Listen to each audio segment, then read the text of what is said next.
Il est 19 h, bonsoir à toutes et à tous, ravi de vous retrouver pour votre journal. Tout de suite les titres de l'actualité. Le président de la République, Abdelmadjid Tebboune, a reçu aujourd'hui le président du Conseil supérieur de la jeunesse ainsi que des membres du bureau du Conseil.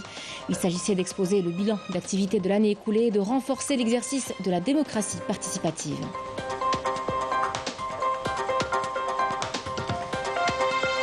Le ministre des Affaires étrangères et de la communauté nationale à l'étranger, Ahmed Attaf, a tenu aujourd'hui une conférence de presse au CIC d'Alger.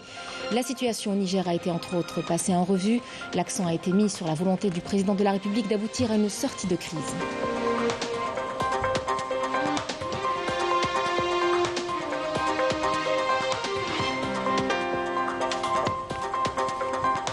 Nous vous parlerons par la suite d'agriculture, un secteur stratégique et structurant de l'économie nationale. L'Algérie poursuit les actions sur la voie d'une sécurité alimentaire durable. Nous irons pour le constater à Timimoun, où la culture du blé et du maïs a eu de bons résultats, et à Oran, où de nombreux agriculteurs investissent dans la culture du tournesol.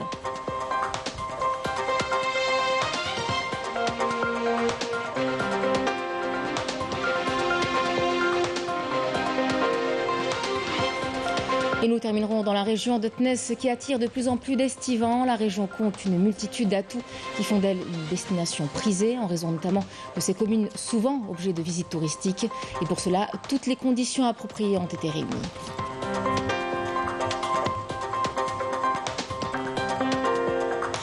Mesdames, Messieurs, bienvenue à vous. Le président de la République, Abdelmadjid Tebboune, a aujourd'hui reçu le président du Conseil supérieur de la jeunesse, Mustapha Hidaoui, ainsi que des membres du bureau du Conseil.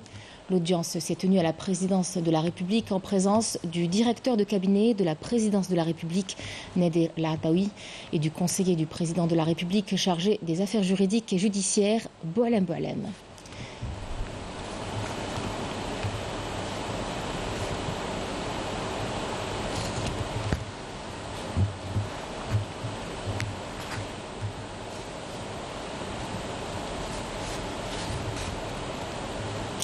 Le président du Conseil supérieur de la jeunesse, Mustapha Hidaoui, a affirmé que cette audience accordée par le président de la République était l'occasion de passer en revue l'activité du Conseil durant toute une année, ajoutant que le président de la République a mis l'accent sur la nécessité de prendre en charge les préoccupations des jeunes.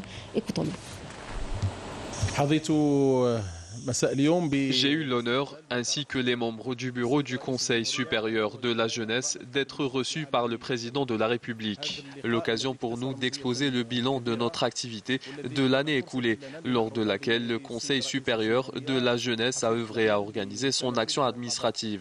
Cette année, nous avons rencontré les jeunes de divers horizons à travers les différentes wilayas. Le président de la République a insisté sur l'impératif d'accorder un grand intérêt aux préoccupations des jeunes et à prendre compte de leurs suggestions et leurs visions. Et c'est là l'essence même de notre action. Et nous avons constaté une volonté politique sincère d'investir dans la jeunesse.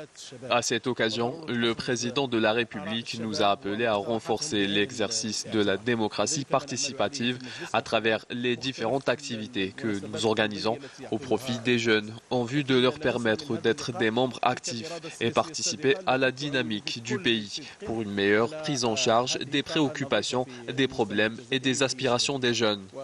Le président de la République a également insisté sur le fait d'œuvrer dans l'intérêt de la communauté nationale à l'étranger et ce, en coordination avec la Grande Mosquée de Paris en vue de maintenir les liens avec notre communauté établie à l'étranger, notamment les jeunes.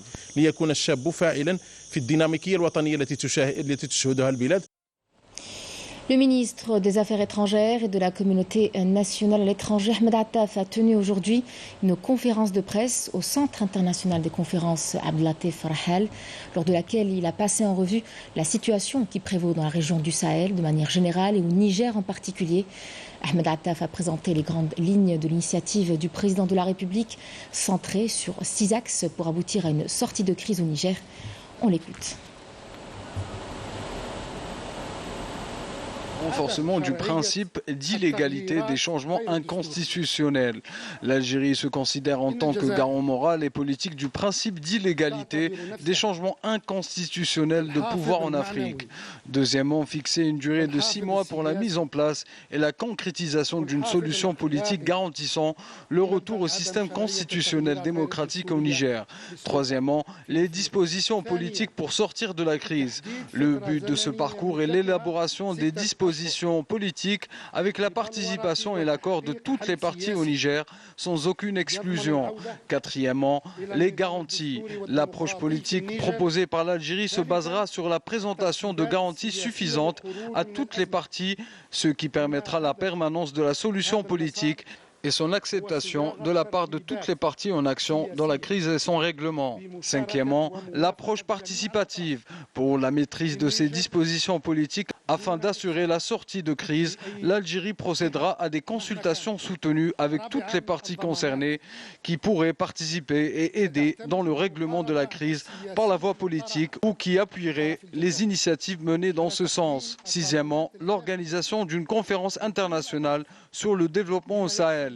L'Algérie œuvrera à organiser une conférence internationale pour le développement dans la région visant à encourager l'approche de développement et la mobilisation des fonds nécessaires à la mise en place de programmes de développement au Sahel.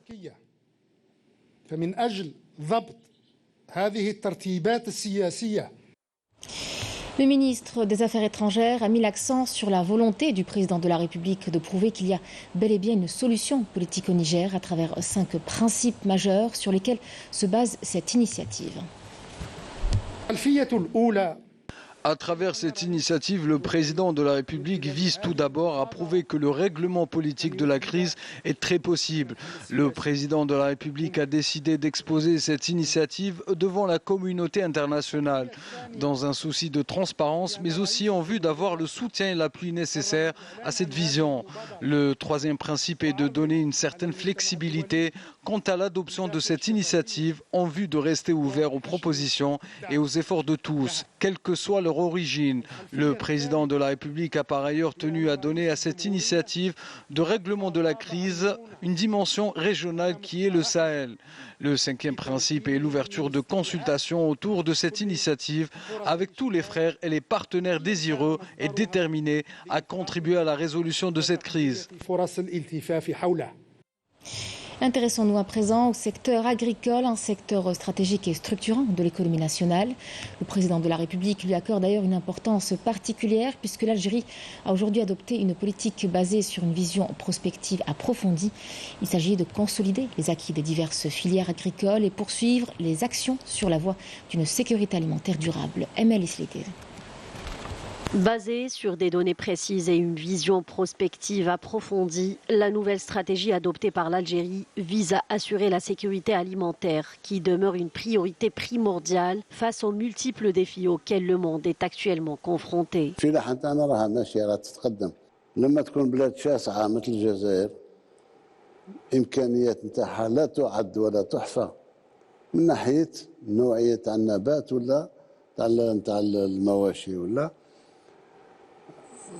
من المفروض قررنا اليوم بالتوازي مع القوة الاقتصادية نزيد نقوي الفلاحة نتاعنا. الفلاحة اليوم سنة 2022 وصلوا الإنتاج يقارب 35 مليار دولار. Le secteur agricole joue un rôle crucial dans l'équation de la sécurité alimentaire. C'est pour cela que le président de la République accorde une importance particulière à ce secteur clé. Il a d'ailleurs souligné à maintes reprises la nécessité de sortir de la dépendance au secteur des hydrocarbures et d'entreprendre une véritable révolution agricole.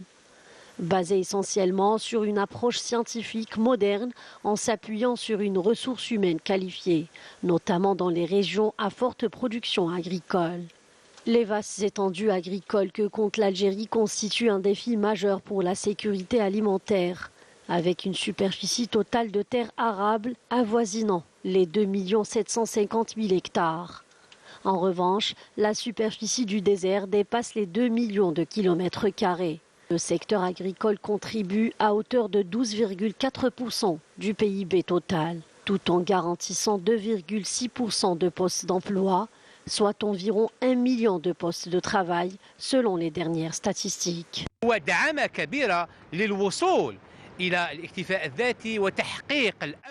L'agriculture est un secteur clé pour atteindre l'autosuffisance et assurer la sécurité alimentaire face aux défis et enjeux mondiaux, notamment après la pandémie de Covid-19 et la guerre en Ukraine, ainsi que les perturbations des chaînes d'approvisionnement.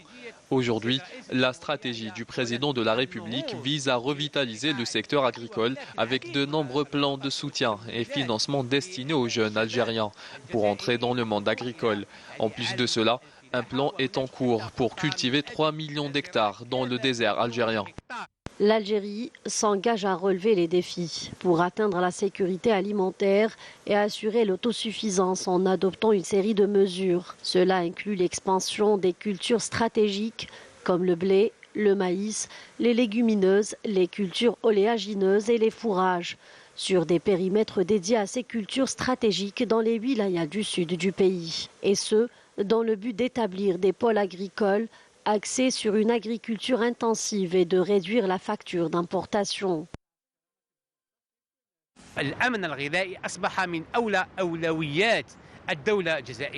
La sécurité alimentaire est devenue l'une des priorités du gouvernement.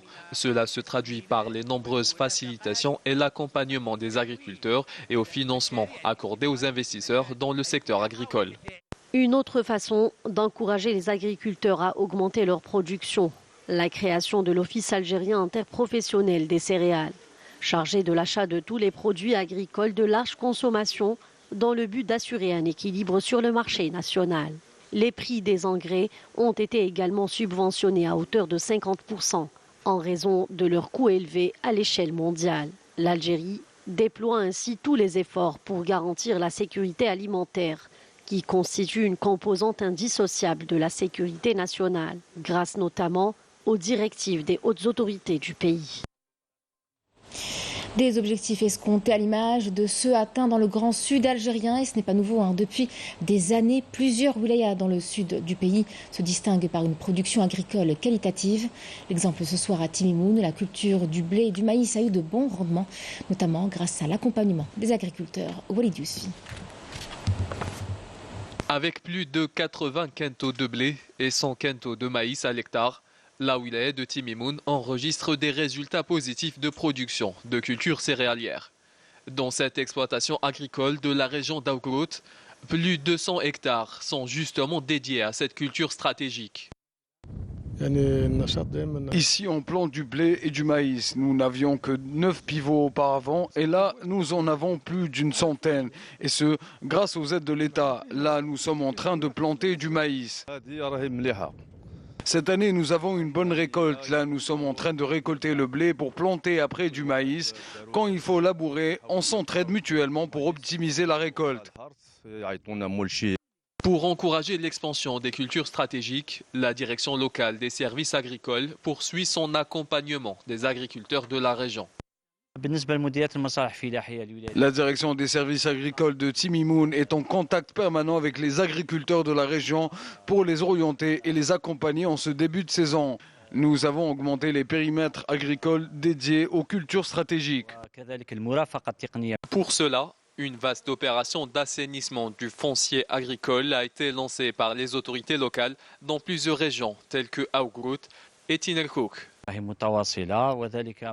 L'opération d'assainissement se poursuit en collaboration avec l'Office national des terres agricoles qui est autorisé légalement d'avertir les agriculteurs qui n'ont pas encore commencé l'exploitation de leurs terres, et ce dans le but d'augmenter les périmètres dédiés aux cultures stratégiques.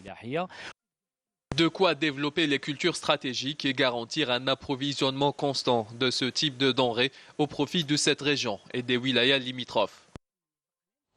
Et parmi les cultures stratégiques que l'Algérie est amenée à développer, l'on cite les plantes oléagineuses comme le tournesol. Pour les pouvoirs publics, l'objectif est évidemment d'atteindre l'autosuffisance en huile de table et ainsi réduire la facture d'importation de ce produit alimentaire. Et c'est à Oran qu'on vous emmène à la rencontre d'agriculteurs de plus en plus nombreux à investir dans le domaine. Raouf Hamouch. La culture du tournesol, une filière agricole à l'avenir prometteur en Algérie. Ces dernières années, de plus en plus d'agriculteurs se lancent dans cette filière. Ici à Similoud, commune Oulet Lelat, dans la wilaya d'Oran, cette ferme pilote consacre d'importantes superficies au développement de cette culture stratégique. Il s'agit de la première expérience en matière de culture de tournesol ici à Oran. Dans quelques jours, la saison de moisson sera lancée. Nous tablons sur une production de plus de 25 quintaux à l'hectare. Au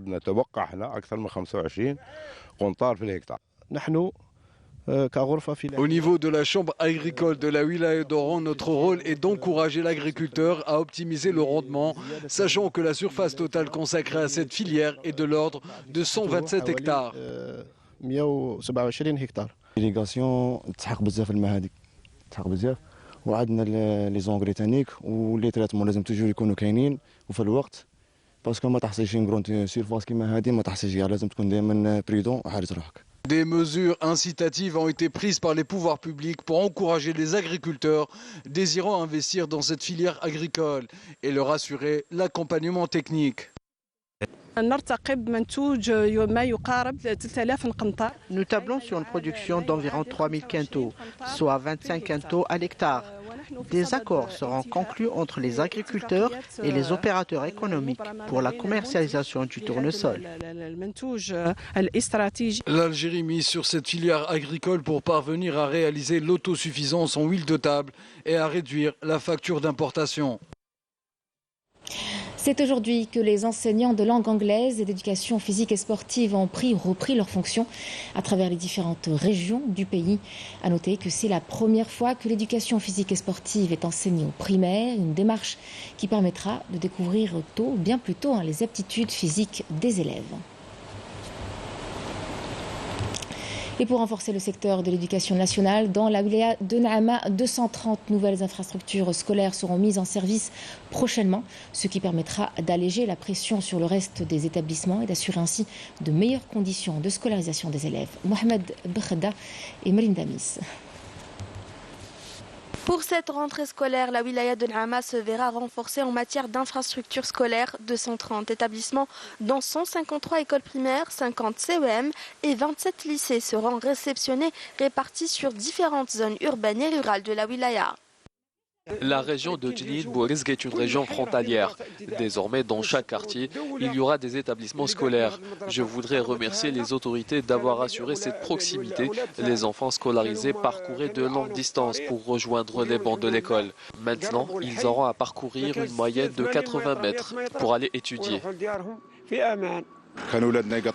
Nos enfants parcouraient de longs trajets pour rejoindre l'école. Maintenant, nous sommes soulagés. Les autorités locales veillent à garantir toutes les commodités nécessaires pour améliorer les conditions de scolarisation des élèves, notamment en assurant la mise en service des cantines et des groupes scolaires dédiés aux enfants des nomades. Ces établissements scolaires seront opérationnels pour l'année scolaire 2023-2024. La wilaya va bénéficier d'un groupe scolaire, d'un CEM et d'un lycée. Nous avons également 11 nouvelles classes dans le cycle primaire, 2 dans le cycle moyen et 3 autres dans le cycle secondaire, en plus de la réception de 2 cantines. Chaque école sera dotée d'un terrain en gazon synthétique. Nous avons plus de 60% des établissements de la wilaya qui sont dotés de stades de proximité. Il faut savoir que nous allons également exploiter les stades communaux situés à proximité des établissements scolaires afin d'assurer un équilibre entre les régions enclavées et les zones urbaines. Pour assurer la disponibilité des manuels scolaires, des points de vente ont été installés à travers les établissements scolaires relevant de chaque circonscription.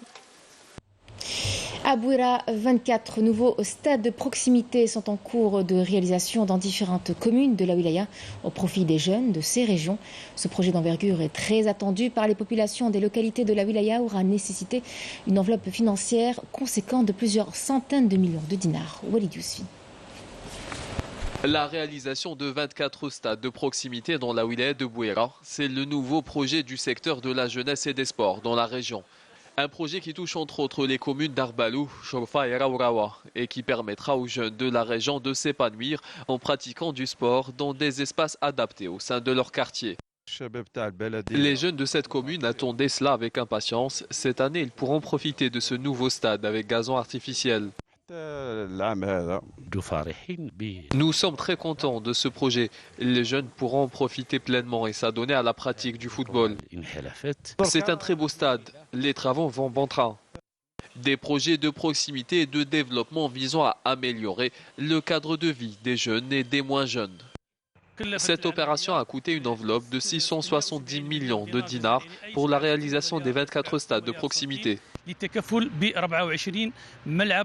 De quoi permettre aux jeunes de pratiquer leur sport favori et laisser libre cours à leurs talents. Et dans l'actualité à l'étranger, un rapport publié toutes les 2 semaines par le Bureau des Nations Unies pour la coordination des affaires humanitaires dans les territoires palestiniens occupés fait état de 172 Palestiniens tombés en martyrs dans les territoires occupés depuis le début de l'année en cours. C'est un chiffre qui dépasse le nombre total de 155 Palestiniens tués l'an dernier. Ajoutons que les forces sionistes ont blessé plus de 7000 Palestiniens dans toute la Cisjordanie et démoli des centaines de maisons.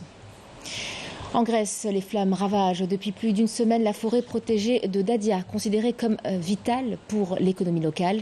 L'incendie dont le front couvre aujourd'hui près de 10 km fait rage dans la région d'Evros, frontalière avec la Turquie. 20 personnes ont été retrouvées mortes la semaine dernière au nord de cette ville, dont au moins 18 migrants. Au total, 77 000 hectares de forêt ont été embrasés. Cet été, vous avez été nombreux à choisir Tness ou Al Marsa dans la wilaya de Chlef, en Algérie bien sûr, pour y passer vos vacances. En sus de ces plages, la région compte une multitude d'atouts qui font d'elle une destination prisée, surtout qu'elle a élargi sa gamme vers les communes, souvent objets de visites touristiques. Il faut dire aussi que les autorités ont décidé de mettre les bouchées doubles pour réunir toutes les conditions appropriées qui ont permis aux estivants de passer un agréable séjour à Raw Hamouch. Avec ses plages paradisiaques et ses nombreux sites touristiques, la wilaya de Chlef ne cesse d'enchanter les vacanciers venus en masse de toutes les régions d'Algérie. Une fois la nuit tombée, c'est toujours la même magie. Si vous voulez prendre un bol d'air frais nocturne, rendez-vous ici sur les remparts du vieux Tness, un espace devenu incontournable pour les estivants. Je viens de Tindouf. Tness est tout simplement magique. Ses habitants sont gentils et accueillants. La région est magnifique, il y a de tout, des plages de galets ou de sable. Les gens sont vraiment accueillants. Franchement, c'est une très belle découverte. De par sa situation idéale qui donne sur la mer, le lieu se veut très prisé par les familles et renferme de nombreux espaces de détente et de loisirs. Comparativement aux années passées, cette année, l'espace est très prisé par les familles. Il y a des services de qualité et un dispositif de sécurité qui laisse les familles savourer chaque instant de ce beau paysage. Pour les vacances. Ouais, super. J'aime bien. La plage ou je sais pas. Après avoir dîné, nous sortons nous promener sur l'esplanade. Il faut dire que cette année, tous les moyens ont été mis en place par les autorités pour accueillir les estivants dans les meilleures conditions. Depuis le lancement de la saison estivale, la commune de Tness a accueilli près de 7 millions d'estivants. Ce travail a été possible grâce à la parfaite coordination entre les services de sécurité et les autorités locales. Que vous soyez un voyageur à la recherche de nouvelles aventures ou simplement un curieux à la recherche d'une destination touristique de choix, Tness est une ville qui mérite d'être découverte. Cette petite ville côtière regorge de trésors historiques et de paysages époustouflants. C'était le journal de la rédaction. Merci à vous de l'avoir suivi. Je vous retrouverai demain midi pour l'édition de la mi-journée. Excellente soirée sur Canal Algérie.